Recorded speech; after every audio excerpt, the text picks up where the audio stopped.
খালের মুখে মস্ত বড় একটা ভাঙা নৌকা গেরাপি দিয়া রাখিয়াছে। অনন্ত তার ওপর গিয়া উঠিল। ভয়ানক পিছল, বাতায় ধরিয়া ছইয়ের ভেতর ঢুকিল। নৌকায় আধ বোঝাই জল, চাহিলে ভয় করে একবার পা ফসকাইয়া তলায় পড়িয়া গেলে অনন্ত সে জলে ডুবিয়া মারা যাইবে। পাছার দিকে কয়েকখানা পালিশ পাটাতন। রোদ বৃষ্টি কিছুই ঢুকিবে না, কেউ দেখিতে পাইবে না। ভারী সুন্দর। এখানে অনন্ত চিরদিন কাটাইয়া দিতে পারিবে। যতক্ষণ সে না আসিবে এইখানে কাটাইয়া দিবে। এখান হইতে সোজা দক্ষিণ দিকে নদীর গতি, চাহিলে শেষ অবধি দেখা যায়।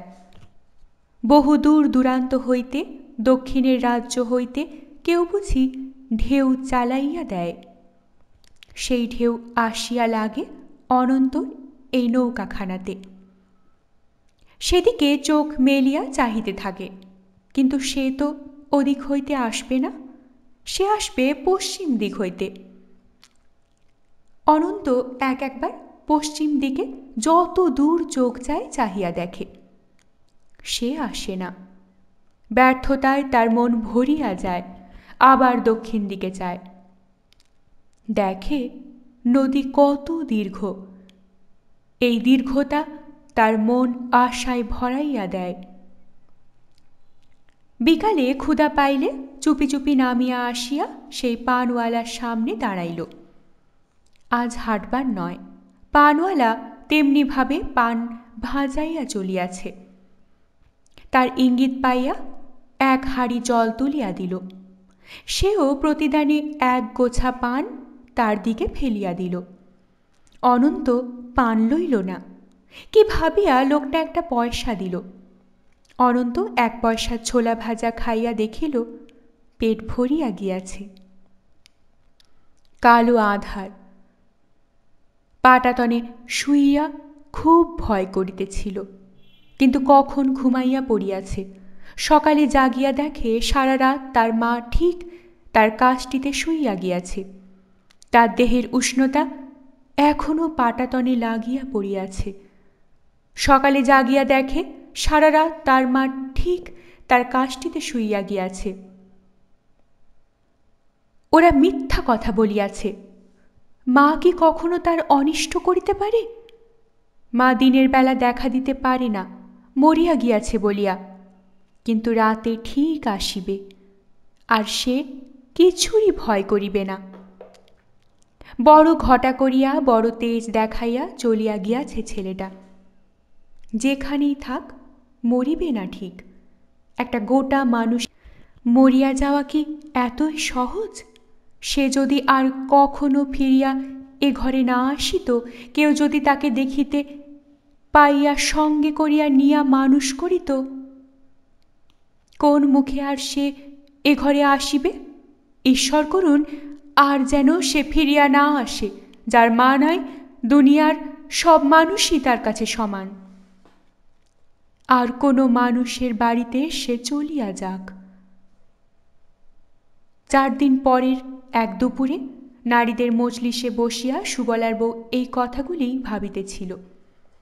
অনন্তর প্রসঙ্গ উঠিতেই বলিল, আপদ গেছে ভালো হইছে। কার দায় কে সামলাবে গো দিদি? আমার পেটের না পিঠের না, আমার কেনে অত ঝকমারি? মা খালি ঘরে পইরা মরছে। কেউ নেয় না দেখা আমি গিয়া আনছিলাম। অখন সাধ্য শান্তি চুইক্কা গেছে। অখন যেখানে খুশি গিয়া মরুক, আমার দায় ফয়রাত নাই। নিজে এতগুলি কথা বলিল, সকলের অনন্ত সম্বন্ধে বলিবার সকল কথা চাপা দিবার জন্য। তবু একজন বলিয়া বসিল, আমার বৃন্দাবন দেখিয়াছে, গামছায় করিয়া হাটে খোলসে মাছ বেচিতেছে। আর একজন পান চিবাইতে চিবাইতে বলিল, আমার নন্দলাল দেখিয়াছে, পচা পানের দোকানের সামনে চুপ করিয়া দাঁড়াইয়া আছে। দোকানি কত পচা তার দিকে ছুঁড়িয়া ফেলিতেছিল, সে একটিও না ধরিয়া চুপ করিয়া দাঁড়াইয়া আছে। সুবলার বউ আর শুনিতে চায় না, কিন্তু তৃতীয় একজন না শুনাইয়া ছাড়িল না। কাল রাতের আঁধারে লবচন্দ্রের বউয়ের ঘরে গিয়া ঢুকিল কতকগুলি পান সুপারি নিয়া। লবচন্দ্রের বউ তাকে ভাত খাওয়াইয়া বিছানা করিয়া বলিল শুইয়া থাক, কিন্তু শুইল না, বাহির হইয়া ভূতের মতো আঁধারে মিলাইয়া গেল। দিনের বেলা লবচন্দ্রের বউ তার স্বামীকে দিয়া কি খোঁজটাই না খোঁজাইয়াছে, কিন্তু কোথায় থাকে কেউ বলিতে পারে না। কেউ নাকি বলে জঙ্গলের মধ্যে থাকে, কেউ বলে শিয়ালের গর্তে থাকে, কেউ বলে যাত্রাবাড়ির শ্মশানে যে মঠ আছে তার ভিতর থাকে। ছেলেরা দেওয়ানা হইয়া না গেলেই হয় দিদি। খুব যে দরদ লবচন্দ্রের বউয়ের, স্বামীকে দিয়া খোঁজাইয়াছে। বলি কয়দিনের কুটুম, এতদিন দেখাশোনা করিয়াছে কে? মা যখন মরিল লবচন্দ্রের বউ তখন কোথায় ছিল? আর মরিতে আসিলই যদি, এদিকে পথে তো কাঁটা দিয়া রাখে নাই কেউ। ভাত ভিক্ষা করিয়া খাইতে আসিয়া লবচন্দ্রের ঘরে কেন? এমন ভিক্ষা তো আমিও দিতে পারিতাম। কথাগুলি সুবলার বউ মনে মনে ভাবিল, কিন্তু প্রকাশ করিয়া বলিল না। রাত্রিতে পেট পুরিয়া খাইয়া শুইতে গিয়াছে। এমন সময় বিন্দার মা আসিয়া বলিল, অশুক্লার বউ, দেখা যার অঙ্গ। ধরপড় করিয়া উঠিয়া গিয়া দেখে অনন্ত আস্তাকুরের পাশে বসিয়া বসিয়া আঁচাইতেছে, আর লবচন্দ্রের বউ হাতে একটা কেরোসিনের কুপি লইয়া দাঁড়াইয়া আছে। এতখানি সামনে গিয়া পড়া সুবলার বউয়ের অভিপ্রেত ছিল না। সে হকচকাইয়া গেল। ছেলেটা একটুও না চমকাইয়া হাতের ঘটি মাটিতে রাখিয়া গট গট করিয়া চলিয়া গেল। কেহ কিছু বলিতে পারিল না। ফেরার পথে সুবলার বউ বলিল, বিন্দার মা, একদিন ধইরা জন্মের শোধ মায়ের দিয়া দেই, কি কও? বিন্দার মা কিছু বলিল না। ভিতরে ভিতরে কি ষড়যন্ত্র হইতেছিল? সুবলার বউকে কেউ কিছু জানিতে দিল না। একদিন দেখা গেল লবচন্দ্রের বউয়ের ভাই আসিয়াছে। নাম নাকি তার বনমালী। যে রহস্য কেউ ভেদ করিতে পারে নাই, সে রহস্য সে ভেদ করিয়া ফেলিয়াছে। খালের মুখের এক গেরাপি দেওয়া ভাঙা নৌকার খোপ হইতে টানিয়া বাহির করিয়া আনিয়াছে অনন্তকে।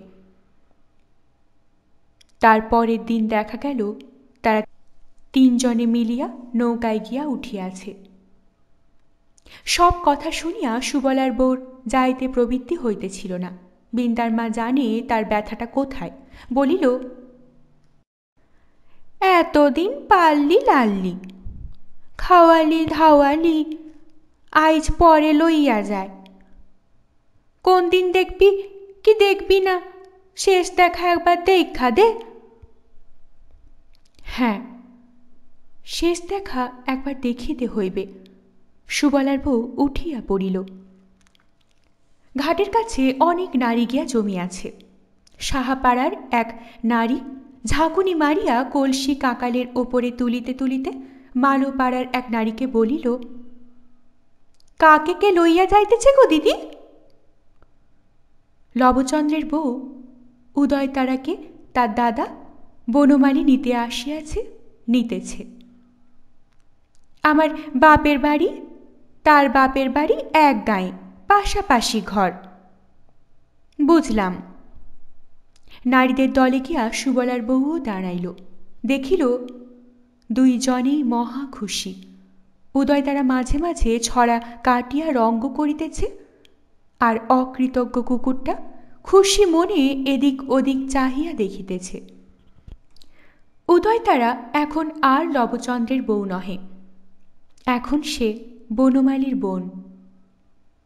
গর্বিত দৃষ্টিতে ঘাটের নারীদের দিকে চাহিল সে। একটি বউ ম্লান মুখে তাকাইয়াছিল উদয়তারার দিকে। তারও বাপের বাড়ি নবীনগর গ্রামে। তাকে খুশি করিবার জন্য উদয়তারা ডাকিয়া বলিল, কি গো, নবীনগরের ছবি না? বহুদিন ধইরা যে দেখি না। উদয়তারাকে যারা জানে তারা সকলেই হাসিয়া উঠিল। সে বউও অমনি ফিক করিয়া হাসিয়া বলিল, জামাই ঠকানি কি কয়লা। এই কয়জনার হাসি তামাশার মধ্যে বনমালীর নৌকা তিতাসের জলে ভাসিয়া পড়িল। আকাশটা বেজায় ভারী, মেঘে মেঘে ছাইয়া গিয়াছে। সারাদিন সূর্যের দেখা নাই। মাথার ওপর যেন চাপিয়া ধরিয়াছে বাদলার এই নুইয়া পড়া আকাশটা। মানুষের অবাধে নিঃশ্বাস ফেলার অনেকখানি অধিকার আত্মসাৎ করিয়া ময়লা একখানা কাঁথা দিয়া বুঝি কেউ ঢাকিয়া ফেলিয়াছে মালোপাড়াটাকে। হু হু করিয়া বাতাস বহিতেছে। মাথার কাপড়টুকু বুকে পিঠে 2-3 পর্দা জড়াইয়া সুবলার বউ একটা মেটে কলসি লইয়া নদীতে গেল। পাড়ের উঠানের মতো ঢালা জায়গা এতদিন অবারিতভাবে পড়িয়া থাকিত। জেলেরা জাল ছড়াইত। জেলের ছেলেরা লম্বা করিয়া মেলিয়া সুতা পাকাইত। ছেলেরা, শিশুরা, বয়স্কা, বিধবারা রোদের জন্য সকালে গিয়া বসিত। বিকালে ছেলেরা খেলা করিত। ছুটিয়া আসা 2-1টি গরু ছাগল ঘাস খাইত। রাক্ষসী তিতাস ধাপে ধাপে বাড়িয়া আসিতে আসিতে তার অনেকখানি জায়গা গ্রাস করিয়া ফেলিয়াছে। অবাধে কেউ এখানে নড়াচড়া করিবে সেই উপায় নাই। সুদিনে কোথায় কোন সুদূরে ছিল জল, ভরা কলসি লইয়া আসিতে পথ ফুরাইতে চাহিত না। এখন এত কাছে আসিয়াছে, বাড়ি হইতে নামিয়া পাড়ার বাহিরে পা দিলেই জল। তবু যা একটু জায়গা খালি আছে, আর 2 দিন পরে তাও জলে ভরিয়া যাইবে। আগে যেখানে নামিয়া স্নান করিতাম সেখানে আজ গাঙের তলা। বড় জলের বড় বাঁশ ডুবাইয়াও সেখানকার মাটি ছোঁয়া যাইবে না। মাথার ওপর কালো আকাশ ঝুলিয়া পড়িয়াছে। পাড়ার বাহিরে তিতাসের কালা পানি শাঁ শাঁ করিয়া আগাইয়া আসিতেছে। 2 দিক হইতেই চাপিয়া ধরার মতলব।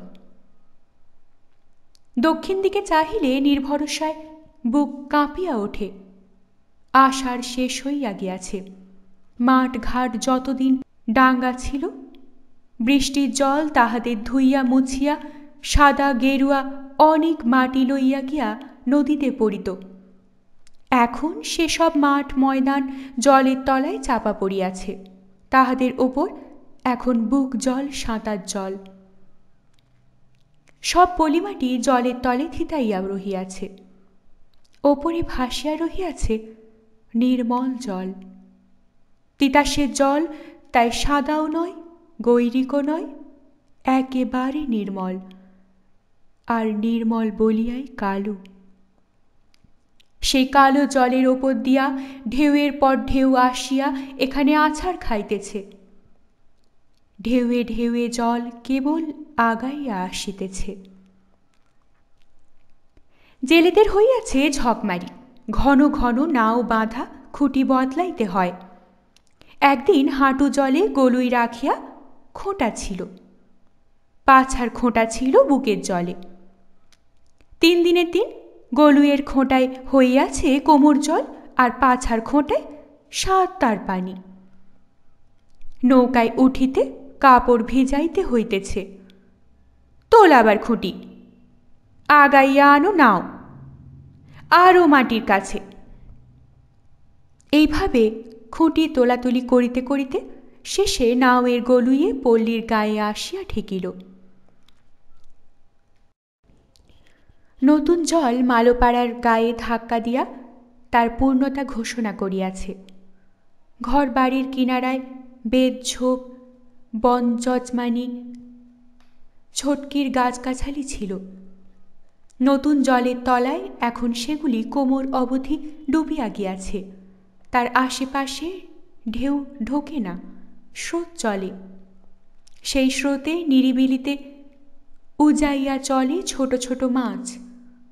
পুঁটি, চাঁদা, খোলসে ডিম ছাড়িয়াছে, বাচ্চা হইয়াছে। সাঁতার কাটিতে আর দল বাঁধিয়া স্রোত ঠেলিয়া উজাইতে শিখিয়াছে সেসব মাছেরা। থালা ধুইতে গেলে এত কাজ দিয়া চলে যেন আঁচল পাতিয়াই ধরা যাইবে। অনন্ত এখানে একটা ছোট জাল পাতিলে বেশ ধরিতে পারিত, হাটে নিয়া বেচিতেও পারিত। এই সময় মাছের দরবারে উজানিয়া জলে অঢেল মাছ ধরা দেয় না। কমিবার মুখে মরা জলে যত মাছ মারা পড়ে, তখন মাছের দর থাকে কম, এখন দর খুব বেশি। ঘাটে লোক নাই। নিরালা ঘাট পাইয়া ঝাঁকে ঝাঁকে তারা ঘাট অতিক্রম করিতেছে। এই রকম কত ঘাট ডিঙাইয়া আসিয়াছে, আরও কত ঘাট ডিঙাইতে হইবে। তারপর এত বাধা বিঘ্নের পাহাড় ঠেলিয়া কোথায় গিয়া তাহাদের যাত্রা শেষ হইবে, কোথায় তাহাদের পথের শেষ কে জানে, কে তার খোঁজ রাখে? কিন্তু তারা উজাইবে। থালা দিয়া ঢেউ খেলাইয়া বাধা দাও। তারা আলোড়নে কাঁপিয়া কাঁপিয়া একটু পিছু হটিয়া যাইবে, কিন্তু জল স্থির হইলেই আবার তারা চলিতে থাকিবে। হাত বাড়াইয়া ধরিতে যাও, নিকট দিয়া যাইতেছিল, 2 হাত বার পানি দিয়া আবার পাল্লা ধরিবে, তবু তারা যাইবেই। ঘাটে অত্যধিক মানুষের আলোড়ন থাকে যখন, তারা গাছগাছড়ার খোপে খাপে দলে দলে তিষ্ঠাইতে থাকিবে। বেশি বার পানি দিয়া যাইতে পারে না, ছোট মাছের অগাধ জলে বিষম হয়। ঘাটের এধারে তারা দলে ভারী হইতে থাকিবে। ঘাট ঠিক চুপ হইলেই আবার যাত্রা শুরু করিবে, কেউ আটকাইয়া রাখিতে পারিবে না। ঘাটে কেহ নাই। সুবলার বউ আঁচল পাতিয়া কয়েকটা মাছ তুলিয়া ফেলিল। তারা পুঁটি মাছের শিশুপাল। কাপড়ের বাঁধনে পড়িয়া ফরফরাইয়া উঠিল। জল ছাড়া করিবার প্রবৃত্তি হইল না। আঁচল আলগা করিয়া ছাড়িয়া দিল। খোলসে বালিকারা কেমন শাড়ি পরিয়া চলিয়াছে। চাঁদার ছেলেরা কেমন স্বচ্ছ এপিট ওপিট দেখা যায়। সারা গায়ে বিজল, ধরিলে হাতে আঠা লাগে। একটা ঘন ছোট জাল পাতিয়া অনন্ত ইহাদের সবগুলিকেই ধরিতে পারিত। আরও কিছুদিন পরে গলা জলে জলবন গজাইয়াছে। আঁকিয়া বাঁকিয়া ঘন হইতে ঘনতর হইয়া সেগুলি মাছেদের এক একটা দুর্গে পরিণত হইয়াছে। মালদ ছেলেরা তখন বসিয়া নাই। বড়রা নৌকা লইয়া মাঝ নদীতে নানা রকমের জাল ফেলিতেছে, তুলিতেছে। ছোটরা ছোট ছোট 3 কোনা ঠেলা জাল লইয়া সেই জল দুর্গে অবিরত খোঁচাইয়া চলিয়াছে। কয়েকবারের খোঁচার পর জলখানা টানিয়া মাটির ওপর তুলিলে দেখা যায় অসংখ্য চিংড়ি সন্ততি শুয়া উচাইয়া লাফাইয়া লাফাইয়া নাচিতে থাকে। 10-12 খেউ দিলেই মাছে ডোলা ভরিয়া যায়। অনন্তকে একখানা জাল বুনিয়া 3খানা মোটা কঞ্চিতে বাঁধিয়া দিলে কয়েকটা চিংড়ির ছা মারিয়া হাটে গিয়া বেচিতে পারিত। সুবলার বউ যদি নিজে সুতা কাটিয়া জাল বুনিত আর অনন্ত চিংড়ির বাচ্চা ধরিয়া হাটে বাজারে বেচিত, তাতে 2 জনের একটা সংসার চলিতে পারিত। মা বাপের গঞ্জনা হইতে সুবলার বউ বাঁচিয়া যাইত। থমথমে আকাশ এক এক সময় পরিষ্কার হয়। সূর্য হাসিয়া ওঠে। কালো কেশরের গহনারণ্য ফাঁক করিয়া বিকালের পরন্ত রোদ গাছগাছালির মাথায় হলুদ রং বুলাইয়া দেয়। পুরুষ মানুষেরা এই সময় অনেকেই নদীতে, যারা বাড়িতে থাকে তারা ঘুমায়। নারীরা সুতা পাকাইবার জন্য উঠানে বাহির হয়। চোঙার মতো মুখ একটা খুঁটি স্থায়ীভাবে মাটিতে পোতা থাকে, তার ওপর সুতা ভরা চরকি বসাইয়া দেয়। টেকোয় সুতা বাঁধিয়া উঠানের এ কিনার থেকে ও কিনারায় পোতা একটা বড় খুঁটি বেরিয়ে আনে। তারপর ডান হাঁটুর কাপড় একটু গুটাইয়া লইয়া নগ্ন উরু তুলিয়া তুলিয়া হাতের তেলই ঘষা মারিয়া উরুতে টেকো ঘুরায়। একবারের ঘুরানিতে টেকো 1000 বার ঘুরে, 10 বারের ঘুরানিতে এক বেড়ের সুতা পাকানো হইয়া যায়। তখন বুকের খানিকটা কাপড় তুলিয়া ডান হাতের তেলই টেকোর ডাঁট ঘুরাইতে থাকে। বাঁ হাত থাকে টেকোর ঘাড়ে, সঙ্গে সঙ্গে হাঁটিয়া চলে সে নারী। এইভাবে পাকানো সুতো টেকোতে গুটানো হইয়া যায়। নিতান্তই পুরুষের কাজ, কিন্তু মালোর মেয়েরা কোনো কাজ নিতান্তই পুরুষের জন্য ফেলিয়া রাখিতে পারে না, রাখিলে চলেও না। নদীতে খাটিয়া আসে, সুতা পাকাইবে কখন? তাই পুরুষেরা আনাগোনা না থাকিলে এ বাড়ি ও বাড়ি সব বাড়ির মেয়েরাই এইরূপ চরকি টেকো লইয়া উঠানে নামিয়া পড়ে। তেলিপাড়ার একটা লোক একদিন এমনই সময়ে মালোপাড়ার ভিতর দিয়া কোথায় যাইতেছিল। যুবতী মালো বউদের এমন বেআব্রু ব্যবহার দেখিয়া প্রলুব্ধ হইয়া উঠিল সে। তারপর থেকে রোজ এমনি সময়ে একবার করিয়া সে পাড়াটা ঘুরিয়া যাইত। কেউ জিজ্ঞাসা করিলে বলিত অমুকের বাড়ি যাইবে, অমুকের বাড়ির কেউ জিজ্ঞাসা করিলে বলিত অমুকের বাড়ি গিয়াছিলাম। প্রথম প্রথম মেয়েরা তাকে গ্রাহ্য করে নাই, পরে যখন লোকটা অর্থপূর্ণ ইঙ্গিত করিতে শুরু করিল তখন মেয়েদের কান খাড়া হইল। সুবলার বউ দলের পাণ্ডা হইয়া একদিন রাত্রে তাকে ডাকিয়া ঘরে নিল, আর বাছা বাছা জোয়ান মালোর ছেলেরা তাকে গলা টিপিয়া মারিয়া নৌকায় তুলিয়া বার গাঙে নিয়া ছাড়িয়া দিল। স্রোতের টানে সে কোথায় চলিয়া গেল কেউ জানিল না। সারা মালোপাড়ার মধ্যে একমাত্র তামসের বাপই বামুন কায়েত পাড়ার লোকের সঙ্গে যোগাযোগ রাখিত। তার বাড়ি বাজারের কাছে। বামুন কায়েতের ছেলেরা তার বাড়িতে আসিয়া তবলা বাজাইত। তামসের বাপকে তারা যাত্রার দলের রাজার পাট দিত বলিয়া সে এই সব বিষয় দেখিয়াও দেখিত না। এই জন্য তার ওপর সব মালোদের রাগ ছিল, আর সেও মালদিগকে বড় একটা দেখিতে পারিত না। বামুন কায়েত দিগকে দেখিতে দেখিতে তার নজর উঁচু হইয়া গিয়াছিল। এত বড় টাকাওয়ালা একটা মানুষ তেলিপাড়া হইতে গুম হইয়া গেল, কিন্তু সাক্ষী প্রমাণের অভাবে তার কোনো হদিশ পাওয়া গেল না। না হইল মামলা মোকদ্দমা, না হইল আচার বিচার, কিন্তু তামসের বাপের মারফতে তেলিরা জানিতে পারিল এ কাজ মালোদেরই। কিন্তু এমন সূত্রহীন জানার দ্বারা মামলা করা যায় না, কাজেই তেলিরা কি করিবে ভাবিয়া স্থির করিতে পারিল না। শেষে বামুন, সাহা, তেলি, নাপিত সব জাত মিলিয়া গোপনীয় এক বৈঠক করিল। কেউ প্রস্তাব করিল মালোদের নৌকাগুলি এক রাতে দড়ি কাটিয়া ভাসাইয়া নিয়া তলা ফাড়িয়া ডুবাইয়া দেওয়া যাক, আর টাকা দিয়া লোক লাগাও, জালগুলি সব চুরি করিয়া আনিয়া আগুনে পোড়াইয়া ফেলুক। কিন্তু এ প্রস্তাব সকলের মনঃপূত হইল না। গুরু পাপে লঘুদণ্ড হইবে। কাজেই দ্বিতীয় প্রস্তাব উঠিল। সারা তেলিপাড়াতে রজনী পালের মাথা খুব সাপ, কূটনীতি তার বেশ খুলে। এসব ভোতা প্রস্তাবের অসারতা বুঝিতে তার বিলম্ব হইল না। সে প্রস্তাব করিল, বিষ্ণুপুরের বিধুভূষণ পাল আমার মামা, সমবায় ঋণদান সমিতির ফিশারি শাখার ম্যানেজার। ফিশারির টাকা নিয়া সব মালোরা গিলিয়াছে, মাছে যেমন টোপ গেলে তেমন ভাবে গিলিয়াছে, আর উগলাইয়া দিতে পারিতেছে না।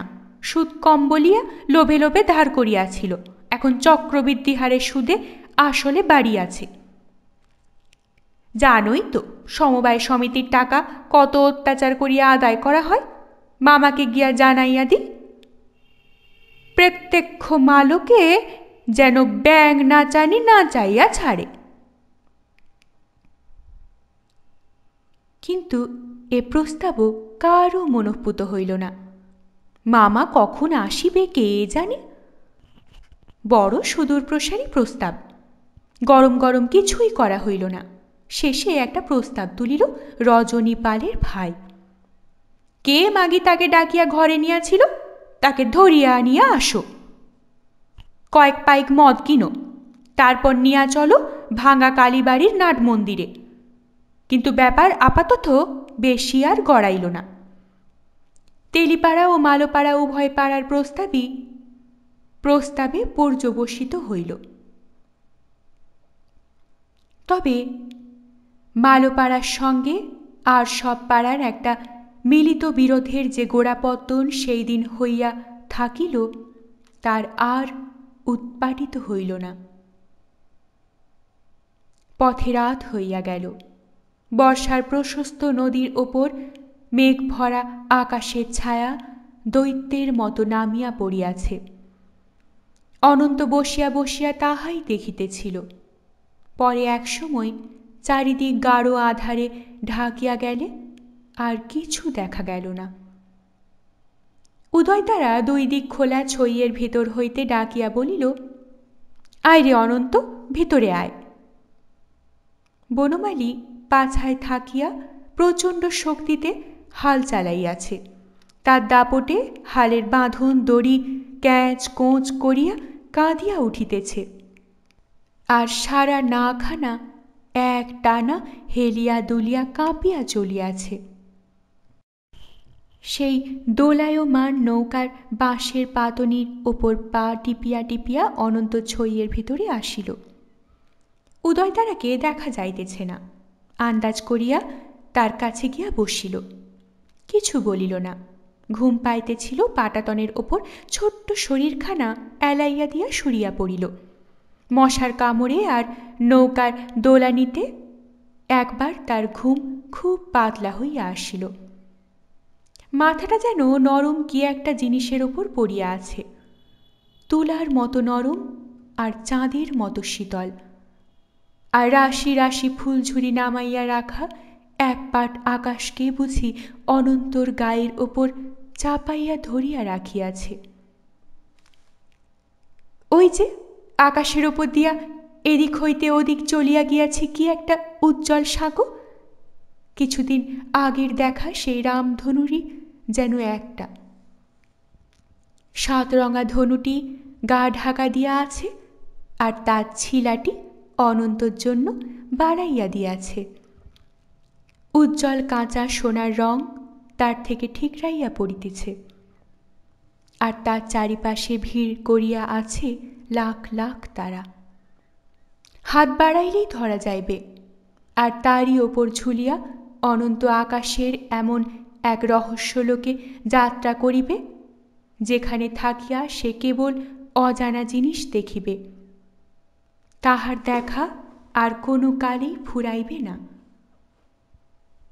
উদয়তারা মশার কামড় হইতে বাঁচাইবার জন্য অনন্তর গাটুকু শাড়ির আঁচলে ঢাকিয়া দিয়াছিল, আর শক্ত পাটাতনে কষ্ট পাইবে বুঝিয়া মাথাটা কোলের ওপর তুলিয়া নিয়াছিল, আর বুকের ওপর দিয়া বা হাতখানা বাড়াইয়া শাড়ির কিনারটা পাটাতনের সঙ্গে চাপিয়া রাখিয়াছিল, যেন অনন্তর গা থেকে শাড়িটুকু সরিয়া না যায়। সেই হাতখানা ছেলেটা খাপছাড়া ভাবে হাতড়াইতেছে মনে করিয়া সে শাড়িটুকু গোটাইয়া কোল হইতে অনন্তর মাথাটা নামাইয়া দিল। ডাকিয়া বলিল, অনন্ত ওঠ। অনন্ত জাগিয়া উঠিয়া দেখে দুনিয়ার আর এক রূপ। তারায় ভরা আকাশের তলায় অদূরে নদী অসাড় হইয়া পড়িয়া আছে। অনেক দূরের আকাশের তারায় তারায় যেন স্বরূপ বাঁধিয়াছে। না জানি কত সুন্দর সে পথ, আর সে পথে চলিতে না জানি কত আনন্দ। পায়ের নিচে কত তারার ফুল মারাইয়া চলিতে হয়। আশেপাশে মাথার উপরে খালি তারার ফুল আর তারার ফুল। সে পথ কত উপরে, অনন্ত কোনোদিন তার নাগাল পাইবে না। কিন্তু দেবতারা প্রসন্ন। তিতাসের স্থির জলে তারা তারই একটা প্রতিরূপ ফেলিয়া রাখিয়াছে, সেটা খুব কাছে। বনমালী একটু বার গাং দিয়া নৌকা বাহিলেই সে পথে অনন্তর নৌকা হইতে পা বাড়াইয়া দিতে পারিবে। কিন্তু জলের ভেতরে সে পথ, কেবল মাছেরাই সে পথে চলাফেরা করিতে পারে। অনন্ত তো মাছ নয়। তারার অল্প আলোয় নদীর বুক ঝাপসা সাদা, তারই ওপর দুই একটি মাছ ফুট দিতেছে, আর তারাগুলি কাঁপিয়া কাঁপিয়া উঠিতেছে। অনন্তর বিস্ময় জাগে। ওপরে তোরা এক এক আটিয়া লাগিয়া আছে, জলে কি তবে তারা আলগা? মাছেরা কেমন তাদের কাঁপাইতেছে, নাচাইতেছে, তাদের লইয়া ভাই বোনের মতো খেলা করিতেছে, কি মজা! অনন্তর মন মাছ হইয়া জলের ভেতর ডুব দেয়। বনমালীর নৌকা তখন পল্লীর কোল ঘেঁষিয়া চলিয়াছে। বর্ষাকালের বাড়তি জল কেবল পল্লীকে ছোঁয় নাই, চুপে চুপে ভরাইয়া দিয়াছে। পল্লীর কিনারায় প্রহরীর মতো দাঁড়ানো কত বড় বড় গাছের গোড়ায় জল শুধু পৌঁছায় নাই, গাছের কোমর অবধি ডুবাইয়া দিয়াছে। সে গাছে ডালপালারা লতায় লতায় ভরভরন্ত হইয়া জলের ওপর কাত হইয়া মেলিয়া রহিয়াছে। বনমালীর নৌকা এখন চলিয়াছে তাদের তলা দিয়া, তাদেরই ছায়া মাথায় করিয়া। এখন তারায় ভরা আকাশটাও দূরে, আকাশের আরশির মতো নদীর বুকখানাও তেমনই দূরে। অনন্ত অত মনোযোগ দিয়া কি দেখিতেছে? না, আকাশের তারা দেখিতেছে। উদয় তারার একটা ছড়া মনে পড়িয়া গেল। এতক্ষণ বিশ্রী নীরবতার মধ্যে তার ভালো লাগিতেছিল না। আর এক ফোঁটা একটা ছেলের সঙ্গে কেই বা কথা বলিবে, আলাপ জমিবে কেন? পাড়া গুলজার করা যার কাজ, নির্জন নদীর বুক গুলজার করিবে সে কাকে লইয়া? শ্রোতা কই, সমজদার কই? কিন্তু অনন্ত আর সব ছেলেদের মতো অত বোকা নিরেট নয়। আর সব ছেলেরা যখন চোখ বুজিয়া ঘুমায়, অনন্ত তখন অজানাকে জানিবার জন্য আকাশের তারার মতোই চোখ দুটি জাগাইয়া রাখিয়াছে। আর উদয় তারার ছড়াটিও তারারই সম্বন্ধে। সুফুল ছিট্টা রইছে, তুলবার লোক নাই, সুসজ্জা পইরা রইছে, শুইবার লোক নাই। ক দেখি অনন্ত, এ কথার মানতি কি? এ কথার মানে অনন্ত জানে না, কিন্তু জানিবার জন্য তার চোখ দুইটি চকচক করিয়া উঠিল। সুফুল ছিট্টা রইছে, এ কথার মানতি আসমানের তারা, আসমানে ছিট্টা রইছে, তুলবার লোক নাই। অনন্ত ভাবে, ছিটিয়া থাকে বটে, মানুষের হাত অত দূরে নাগাল পাইবে না, কিন্তু স্বর্গে যে দেবতারা থাকে, রাম লক্ষ্মণ কৃষ্ণ দুর্গা কালী শিব ঠাকুর, তারাও কি তুলিতে পারে না? তারা ইচ্ছা করিলে তুলিতে পারে, কিন্তু তোলে না। তারাই ছিটাইয়া দিয়াছে, তারাই তুলিবে। রোজ রাতে ছিটাইয়া দিয়া তারা মানুষের ডাকিয়া বলিয়া দেয়, দিলাম ছিটাইয়া, যদি কেউ পারো তুলিয়া নাও। কিন্তু তুলিবার লোক নাই। এখন দেবতার পূজা হইবে কি দিয়া? শেষে তারা মাটিতে নকল ফুল ফুটাইয়া দিল। সে ফুল রোজ ফুটে, লোকে রোজ তুলিয়া নিয়া পূজা করে। সেসব ফুল তোলা হয় না, তারা ঝরিয়া পড়িয়া যায়, বাসি হইয়া থাকে না। বাসি ফুলে তো পূজা হইতে পারে না। দেবতারা ডাকিয়া বলে, কিন্তু শুনিতে পাই না তো। দেবতাদের ডাক সকলে বোঝে না। সাধু মহাজনেরা বোঝে, তারা তপ করে, ধ্যান করে, পূজা করে, তারা দেবতার কথা বোঝে। দেবতারে খাওয়াইতে ধোয়াইতে পারে, তারা দেবতার কথা শুনে, দেবতা তাদের কথা শোনে। আমার মার কথাও দেবতা শুনিত। একদিন কালী পূজার দিন দেবতার একেবারে কাছে গিয়া মা কি যেন বলিয়াছিল, আমাকে কাছে যাইতে দেয় নাই লোকে, দূরে দাঁড়াইয়া দেখিয়াছি, কিছু শুনিতে পাই নাই। আরে এমন পূজা তো আমরাও করি। আমি এই কথা বলি না, আমি বলি সাধু মহাজনদের কথা। তারা কিভাবে দেবতার কথা বুঝে। দেবতার মূর্তি যখন চোখের সামনে থাকে, দেবতা তখন চুপ করিয়া থাকে। দেবতা যখন চোখের সামনে থাকে না, তখন দেবতার মনে আর সাধু মহাজনদের মনে কথাবার্তা চলে। আমি বলি সেই কথা। চোখে দেখিয়া কথা শুনি, সেই হইল দেবতার কথা। সে কথা যারা, যেসব সাধু মহাজনেরা শুনিতে পায়, তারা সেই সুফুল তোলে বুঝি? তোলে, তবে এই জন্মে তোলে না। মাটির দেহ মাটিতে রাখিয়া তারা যখন দেবতাদের রাজ্যে চলিয়া যায়, তখন তোলে।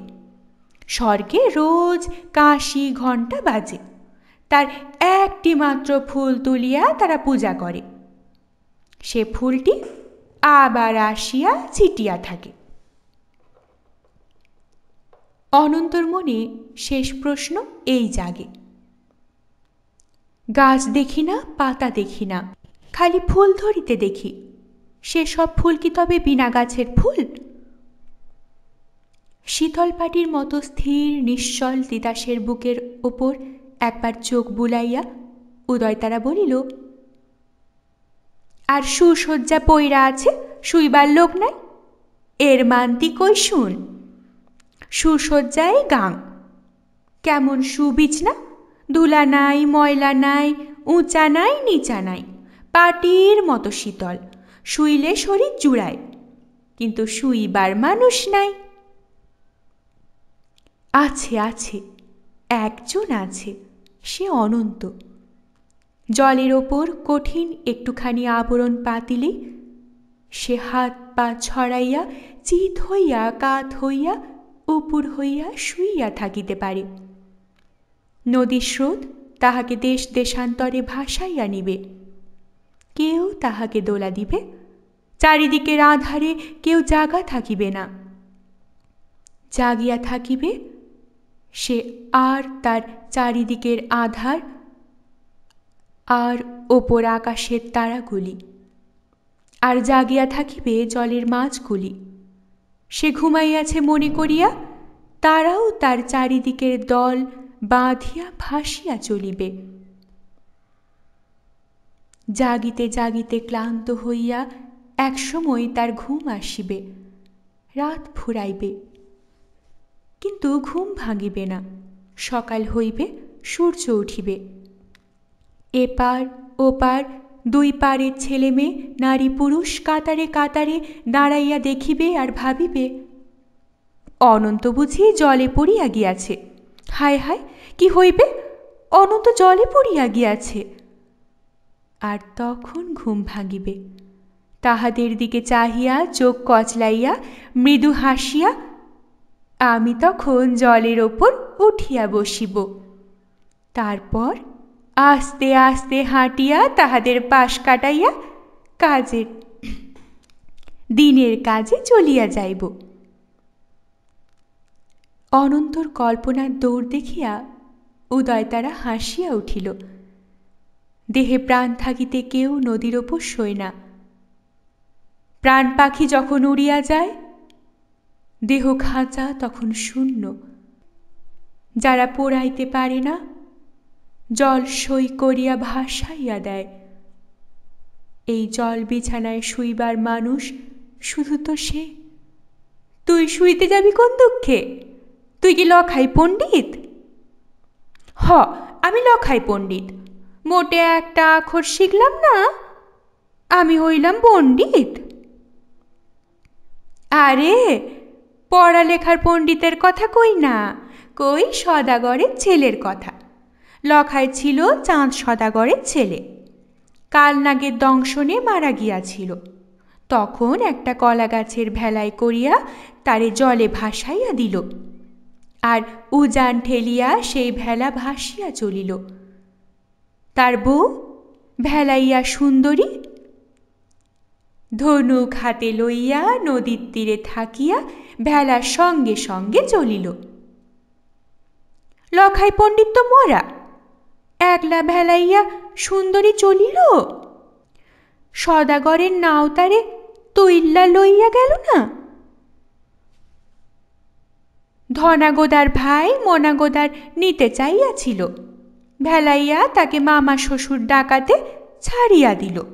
মামা শ্বশুর ডাকলে সকলেই ছাড়িয়া দেয়। ও বুঝলাম, ভাসতে ভাসতে তারা গেল কই? গেল স্বর্গে।